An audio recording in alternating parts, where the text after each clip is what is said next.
triathlon Belfort, magnifique. Belfort, son territoire, son lion, sculpté par Frédéric Bartholdi. Belfort, son triathlon aussi, Cyril. Un triathlon qui commence à avoir une certaine histoire dans le planning des courses françaises. Ouais, une belle histoire pour le triathlon français. La preuve en est, puisqu'ils sont 1000 participants cette année à s'élancer pour le triathlon de Belfort. Belfort qui, en plus, va continuer l'histoire en organisant l'année prochaine les championnats du monde de triathlon longue distance, après avoir organisé en 2008-2009 les championnats de France. Nous, on a voulu s'intéresser cette fois-ci, avant le départ, au quadra, au quinca, à ceux qui densifient les start lists, ceux qui se prennent justement à découvrir une passion pour le triathlon longue distance. Si on analyse les performances, que ce soit donc au triathlon de Nice ou même celui d'Hawaï, que j'ai beaucoup analysé, on s'aperçoit que les moins de 40 ans finalement plafonnent un petit peu depuis une dizaine d'années, alors qu'au contraire les plus de 40 ans, en particulier les plus de 50 ans, voient leurs performances nettement s'améliorer. Alors là aussi parce que c'est d'anciens peut-être triathlètes d'un bon niveau qui continuent à progresser. Et je pense que ce qu'on observe aussi, c'est un développement d'esprit de compétition qui est de plus en plus marqué chez ces groupes d'âge les plus âgés, ce qu'on avait moins avant. Ces participants, on va dire, pratiquaient pour le plaisir. Maintenant, il y a vraiment un esprit de compétition, même pour les groupes d'âge plus de 40 ans. Il y a beaucoup d'études qui montrent que plus on a d'activité physique dans sa vie, plus on a une espérance de vie qui est allongée. Le sport d'endurance en particulier est un sport qu'on peut pratiquer avec les années qui arrivent, plus que les sports explosifs ou les sports collectifs qui sont plus traumatisants. Donc je pense qu'il n'y a aucune contre-indication à pratiquer le triathlon, même le longue distance, à des âges les plus âgés. Romuald Lepers, qui a l'habitude de nous nourrir de cette analyse, lui le triathlète chercheur, nous dit donc que le triathlon longue distance, c'est bon pour les plus âgés. Et justement, au sein de ce groupe de compétiteurs, on a fait un petit tour et on a récupéré quelques réactions. J'ai toujours fait un petit peu de sport et puis voilà, après on commence à faire un peu de natation, on commence à faire un peu de vélo et puis un ami vous dit voilà, est-ce que ça te dirait de faire un peu de triathlon? On essaye sur ce qu'on appelle un découverte et puis après la passion vient naturellement. Première longue distance, je l'ai fait après 40 ans, donc effectivement il faut avoir un petit peu de bouteille et petit à petit on commence par les demi-distances, par les longues distances et Ironman, donc effectivement il faut avoir un certain âge, une certaine expérience. C'est une histoire aussi de motivation personnelle, de dépassement de soi pour le triathlon et après le longue distance c'est de passer à l'étape du dessus quand on a essayé le court distance pour voir si on est capable d'aller encore un niveau au-dessus. C'est un sport ludique ou pas? Non, mais pas ludique mais addictif. Donc on y retourne toujours. Des analyses, Cyril, qui doivent en séduire et en rassurer plus d'un. Le visage souriant, radieux, Céline Augueux, elle porte le dossard numéro 1. C'est pas habituel pour les dames. Elle, c'est la double tenante du titre ici, à Belfort. Et elle a bien l'intention de rééditer la performance. C'est une course que j'apprécie particulièrement, notamment parce que les 2 années précédentes, je l'ai fait avec mon grand frère. Et c'est vrai que de courir avec mon grand frère, ça me fait toujours plaisir. J'ai toujours eu de la chance avec la météo. Et puis le parcours est tout simplement magnifique, que ce soit vélo, course à pied, natation. Et puis l'organisation est toujours très sympa. Merci beaucoup de m'avoir donné le dossard de mon grand frère. J'espère que ça me portait chance. Voilà. Un point commun à tous ces athlètes, Cyril, engagés ici à l'occasion de Belfort, de ce triathlon longue distance, le sourire, l'ambiance, l'atmosphère, je dirais c'est très amical. Alors peut-être un peu plus amateur que pour la plupart des compétitions qu'on a l'habitude de proposer, mais en tout cas, il y a véritablement un ressenti très motivant. Ouais, très motivant et puis très amical. Je pense que c'est pour ça qu'ils sont 1000 aussi. Les athlètes, c'est ce qu'ils recherchent, beaucoup de convivialité, beaucoup de joie et de bonheur à participer sur ce genre d'épreuve. Et puis en plus, en effet, on peut le remarquer, les conditions météo sont vraiment exceptionnelles. Et voilà, un départ de 1000 athlètes, c'est quand même assez rare en France de voir des courses où il y a plus de 1000 athlètes comme ça au départ sur une seule ligne. Le lac du Malsaucy à Belfort, lieu qui habituellement reçoit le fameux festival rock des Eurokéennes. Donc c'est vraiment un lieu où les gens ont l'habitude de se déplacer. C'est un lieu où les Belfortins ont l'habitude de venir pour profiter des plages en l'occurrence et des baignades lorsque les beaux jours sont présents. Et c'était le cas en l'occurrence ce samedi 2 juin à Belfort pour cette édition 2012 du triathlon longue distance. Une édition importante, très très importante, vous le disiez Cyril, parce que tout simplement ce sont les derniers réglages qui vont être effectués avant les championnats du monde qui auront lieu ici même l'an prochain. Championnat du monde allemande longue distance. Ouais, ça fait 4 ans que toute l'équipe d'organisation travaille justement pour organiser ces championnats du monde. Donc ils avaient eu, on l'a dit, déjà 2 championnats de France en 2008 et en 2009. Ils ont continué sur leur lancée comme ça et on voit que ça paye, hein, autant d'athlètes inscrits. Et donc c'est vraiment une répétition pour toute l'équipe d'organisation avant ces championnats du monde 2013. Les distances, 1,9 km de natation, 2 boucles, un parcours vélo long de 90 km avec la fameuse ascension du ballon d'Alsace, et puis enfin 21 km à pied, 3 boucles autour du lac du Malsaucy. Là pour l'instant c'est la première sortie de l'eau, puisqu'il y en aura 2 fatalement, il y a 2 boucles, et il y a 2 hommes, 2 nageurs qui se sont détachés très rapidement.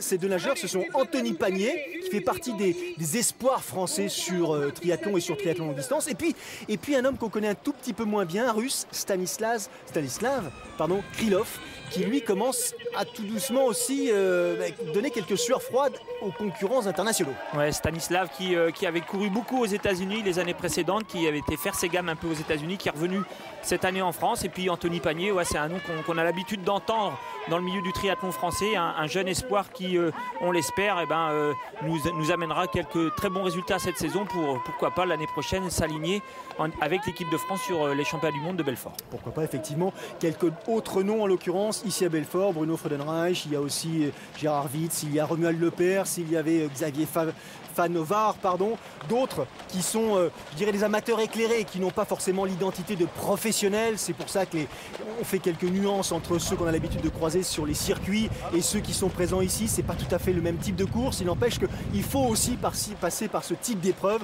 pour s'aguerrir et se frotter petit à petit au meilleur de la discipline. Après la première boucle, les 2 compétiteurs en tête, en l'occurrence Pagnier et Krylov, vont accroître leur avantage. Un avantage qui va vite prendre, je dirais, une allure de boulevard, puisqu'il y a plus de 2 minutes là, qui vont les séparer à la sortie de l'eau de leurs concurrents immédiats. Ouais, 2 minutes déjà sur cette première partie natation, hein, c'est quand même déjà un écart assez important. Et on le voit donc Anthony Pagnier qui sort de l'eau en tête devant le Russe. Anthony Pagnier qui ne porte pas de bonnet, il l'a perdu dans les derniers mètres de natation. On le suit justement, Anthony Pagnier du Metz Triathlon, jeune athlète de 28 ans, surnom Toto tout simplement, qui reste cette année sur quelques performances. Il avait pris une 3e place en début d'année lors du Half de la Tranche-sur-Mer. Son objectif, c'est de performer à Nice à l'occasion de l'Ironman. Et il n'est pas tout seul. Il y a notamment un jeune, Lance Armstrong, qui a décidé aussi de faire des misères à nos concurrents français et pilotes. Bien sûr, Stanislas Krylov. Ils sont tous les 2 sortis de l'eau en 24 minutes et 18 secondes. Derrière arrivent les Freudenreich, le Dossard 891, les Buffet, les Wirtz, les Loubier, à plus de 2 minutes 13, 2 minutes 30. Donc rien de décisif, mais les Pagnier et Krylov sont de puissants cyclistes. Ouais, sont de puissants cyclistes. Donc on va voir si le groupe derrière est capable justement d'essayer de revenir un peu sur ces 2 hommes de tête. Ça va être compliqué, hein, parce que ça soit Anthony ou Stanislav, ils ont quand même une certaine expérience et il va falloir que derrière ça s'organise pour essayer de combler cet écart. Bonnet rose, dossard numéro 1, Céline Augueux. Vous l'aurez remarqué, elle bénéficie du dossard parce que l'an passé, son frère s'était imposé, Benoît, ici à Belfort. Et les organisateurs qui ont l'habitude de bien recevoir et de savoir recevoir lui ont attribué cette année le dossard numéro 1, bien qu'étant compétitrice. C'est assez rare pour être souligné. Première à sortir de l'eau, donc Céline, avec un temps de 29 minutes et 43 secondes. 2e position pour Adélaïde Sautenay. Elle, Adélaïde, c'est une nouvelle, en l'occurrence, dans le milieu du long. C'est sa première expérience. Donc on va suivre tout ça avec beaucoup d'attention. Pour l'instant, la sortie de l'aire de transition pour Céline Augueux. Regardez les écarts, 31 minutes pour Céline, 1 minute 36 de retard pour Adélaïde. Et puis après, les compétitrices, Stedler, à suivre. Regard souriant, elle a l'habitude. Alors, Céline Augueux, elle a la particularité d'adorer le triathlon, elle adore le VTT, elle adore les raids multisports, elle est un petit peu, non pas touche à tout, elle a participé au championnat du monde Xterra à Maui l'année dernière, donc c'est une compétitrice complète, il n'y en a pas beaucoup en France. Non, il n'y en a pas beaucoup, hein, surtout chez les filles, autant chez les garçons on arrive à retrouver des athlètes qui font à la fois du Xterra et du triathlon, chez les filles c'est beaucoup plus rare, donc voilà, Céline qui au cours de l'année, voilà, multiplie un peu les différentes expériences comme ça tout au long de l'année. Adélaïde Sautenay, petit gabarit, 1m60, jeune femme très dynamique, très ambitieuse, d'un point de vue sportif, ça c'est certain, et qui en dépit de sa première présence sur un triathlon longue distance, a bien l'intention de montrer le bout de son nez. Allez, on est parti pour 90 km et déjà après 27 km du parcours, première partie assez plane, un peu vallonnée. Les deux leaders, donc le Krylov en rouge, Panier derrière avec le casque blanc, creusent leur avance sur leur poursuivant immédiat. En l'occurrence, à gauche, c'est Fred Scheffner et à droite, Romain Lepers. Maintenant, les positions ont été inversées et plus de 6 minutes d'avance pour les deux premiers sur les poursuivants. Cyril, ça commence à faire beaucoup. Ouais, ça commence à faire beaucoup parce qu'on a fait que 27 km en vélo et l'écart a déjà plus que doublé puisqu'ils avaient moins de 3 minutes à la sortie de l'eau, 2,24 il me semble. Donc en aussi peu de kilomètres, ils ont doublé déjà leur avance. Ça veut dire que il est fort possible qu'on assiste à un duel tout au long de cette course, au moins sur cette première partie cycliste. On avait passé 7015 de retard pour le dossard 960, l'Allemand Andrej Ellig. Andrej Ellig a surveillé de près, lui aussi, très puissant à vélo. Derrière, à plus de 7 minutes 40, on a vu passer le dossard 305, Xavier Fanovar, le 891, Bruno Freudenreich, et sous les couleurs de Vitrolles.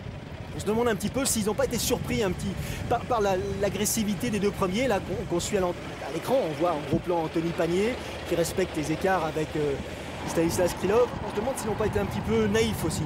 Peut-être un petit peu naïf, c'est surtout que derrière ils se livrent une grosse bataille, donc forcément ça fait augmenter le rythme de la course, et puis derrière ils n'ont pas vraiment su réagir, et c'est vrai qu'après 27 km de vélo, les écarts sont déjà supérieurs à 6 minutes, donc c'est vraiment très très impressionnant, et maintenant s'ils veulent essayer de revenir, il va falloir réagir tout de suite. Je vous le disais, parcours relativement vallonné mais peu vallonné jusqu'au kilomètre 40, 45, et là ça commence véritablement à devenir un peu plus sérieux parce que là on arrive au pied du ballon d'Alsace, je dirais cette fameuse bosse, j'exagère un tant soit peu, mais qui attire l'attention des cyclistes du monde entier, un petit peu comme l'ascension de l'Alpe d'Huez, comme l'école des Pyrénées.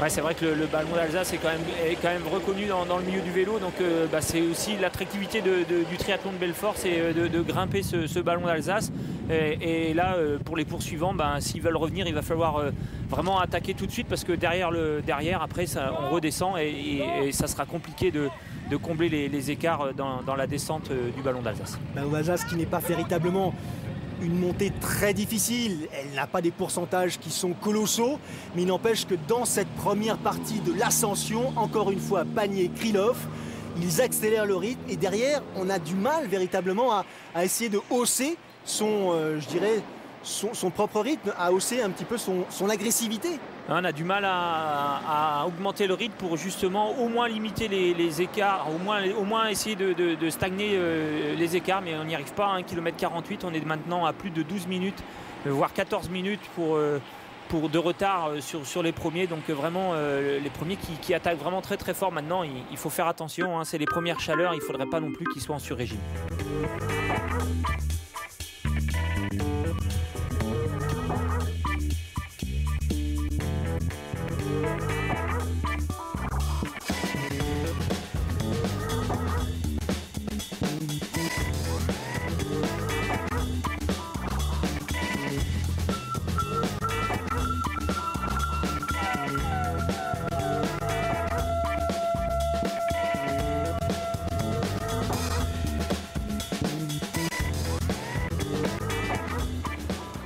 Vous parliez de chaleur tout à l'heure, à juste titre, il faisait très chaud ce fameux samedi 2 juin, ici autour du ballon d'Alsace, et devant les deux hommes nous livraient une bataille vraiment de tout premier plan, Panier, Krylov, et derrière je dirais presque personne, le néant, et là à coup de relance, l'un puis l'autre prenait l'avantage. Au sommet du ballon, c'est Anthony Panier qui basculait le premier, mais à quelques mètres simplement devant Stanislas Krylov.